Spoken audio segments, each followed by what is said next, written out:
Happy New Year, hope you all had an amazing time with your friends and family, and let's have a great 2019. 2019, it's crazy how time flies. It just seems like yesterday that I was pulling my hair out, stressed having to put a new engine in the van. Still blame that time for some of the grey hairs that I've got. If you're new to the channel, welcome, happy to have you. Essentially, I just travel about in my van and film it. So having lived in the van full time for a year, you get a good sense of what works for you and what makes van life just so much better. So the topic for today is 3 things I love about the van. But we'll get to that because first things first, I need a bit of exercise. For the past 3 weeks, I've hardly been able to walk with a foot injury, so it's time to finally get out and get a little hill walk in, Ben Ann in the Trossachs. That little hill up there, a couple hours, let's go.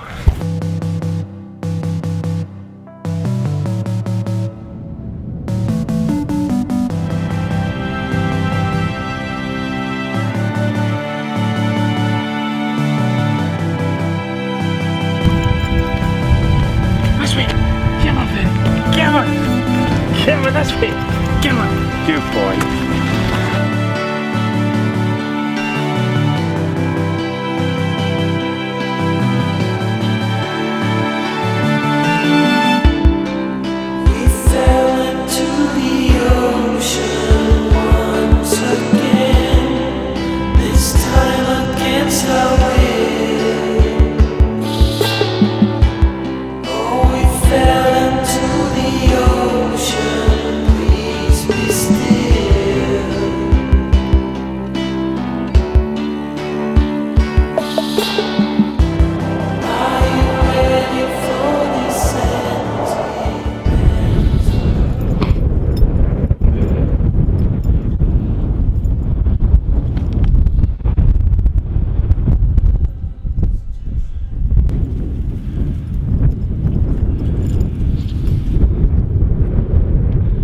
This way. Freddie having the time of his life sniffing, as always.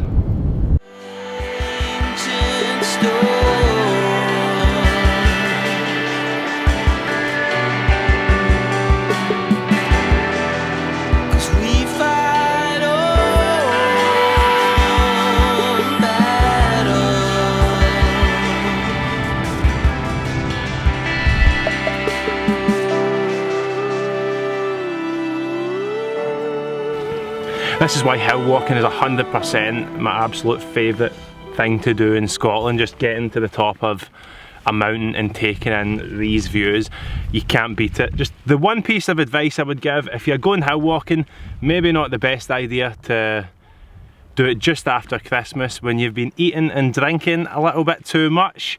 And if you're wanting to make a video about it, make sure you go with another person because it's an absolute nightmare and a lot more tiring than having to walk up and down to get the shots.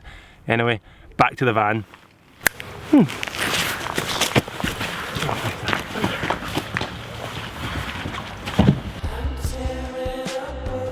One of the best things about van life is the accessibility and opportunity of spending time outdoors. If you combine this with having a cosy little home on wheels, somewhere where you can go to sleep and wake up happy and comfortable, and I think you've found the perfect way to start the day. There's a few things in our van that I love, which in my opinion make van life better. For Lisa and I, cooking is really important, mainly because we love our food, but also because we really enjoy cooking.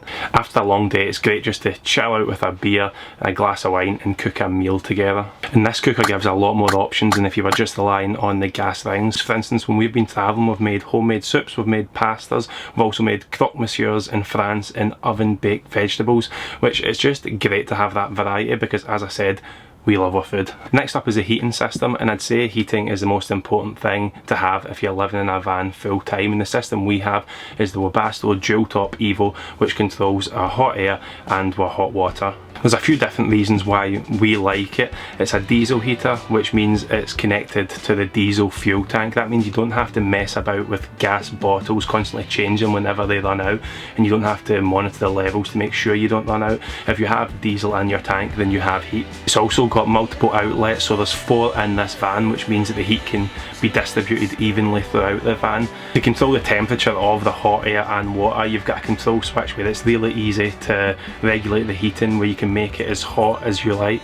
You can also perform each function independently, so if you just want hot air or if you just want hot water, you can put each on individually, or if you want them both on at the same time, you can do that also. And to be honest, I've been there in Wales with temperatures below freezing when we've had issues with the batteries, which meant the heating didn't work, and it was absolutely miserable. It's just so much better, comfier and cosier in the van with a good heat source. Finally, something which will divide people. Some people think you need it, some people think you don't. I personally think if you can have it, then it's better to have it, and I think you need to have it if you are living in the van full time, and that is a bathroom. Imagine the scenario: you've had a good day, you've had a nice dinner, you're relaxed, you're cosy, comfy, tucked up in the van, in bed, and suddenly you need to use the toilet. One option is to get up, get your jeans, jacket on, go outside, then come back in, by which time you've already woken up by the cold and take longer to get to sleep.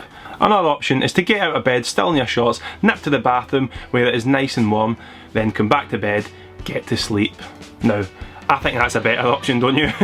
Also, having a bathroom where you can have a shower whenever you want or use the toilet whenever you need to just makes you so much more self-sufficient, where you don't have to rely on anywhere else to use facilities, which was very important to us. Now see, to be honest, it's all relative. You could take out some of these items or take out all of them and you could still have an amazing time going away in your van, and it all depends which time of year you're going. If the temperature's warm or you're staying at a campsite on holiday for a couple of weeks, then you don't really need these items, they're not essential. However, if you're living in the van full time or you're travelling for a longer period of time, these items all together make the experience just more pleasant and better in my opinion, and these are the items that made living in the van full time for the year much more enjoyable for us.